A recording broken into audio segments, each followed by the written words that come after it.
யோவான் 19வது அதிகாரம் 18 5வது இடத்துல இரத்தம் சிந்தின காரியம். யோவான் 19:18.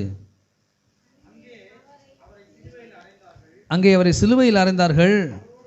அவரோடு கூட வேறு 2 பேரையும் 2 பக்கங்களிலேயும்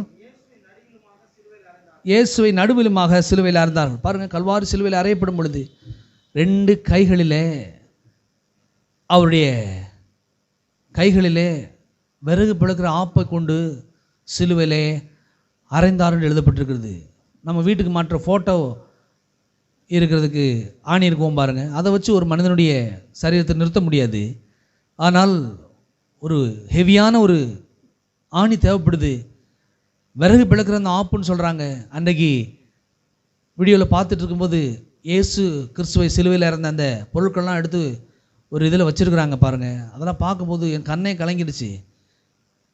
எவ்வளோ பெரிய அற்புதமான தேவன் எனக்காக ஆணி அடிக்கும்படி தன்னுடைய கரத்தை ஒப்பு கொடுத்தார். ஆணி அடிக்கும்படி ஆதாம் செய்த கைகள்னால் செய்த அந்த பாவத்தை போய் ஆதாம் ஏவாளும் பறித்து சாப்பிட்றாங்க பாருங்கள். கையில் அந்த பாவத்தை செஞ்சு தேவனுடைய வார்த்தைக்கு மீறுதலை காமிச்சிட்டாங்க.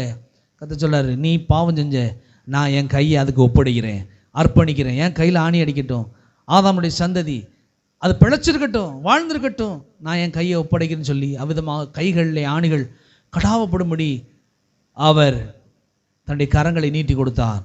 தேவனுடைய அன்பு உங்களுக்குள்ளே பெருகட்டும். அடுத்து கால்களில் 2 காலையும் சேர்த்து வச்சு பாருங்கள், 2 காலையும் சேர்த்து வைத்து 6வது இடத்துலேருந்து எங்கே ரத்தம் வருதுன்னா காலில் 2 காலையும் சேர்த்து வச்சு 1.5 அடி நீளமுள்ள விறகு பிளக்கிற ஆப்பினாலே அப்படியே காலை 2ஐயும் சேர்த்து வச்சு இந்த சிலுவையோடு வச்சு அடித்தாங்களாம் பாருங்கள்.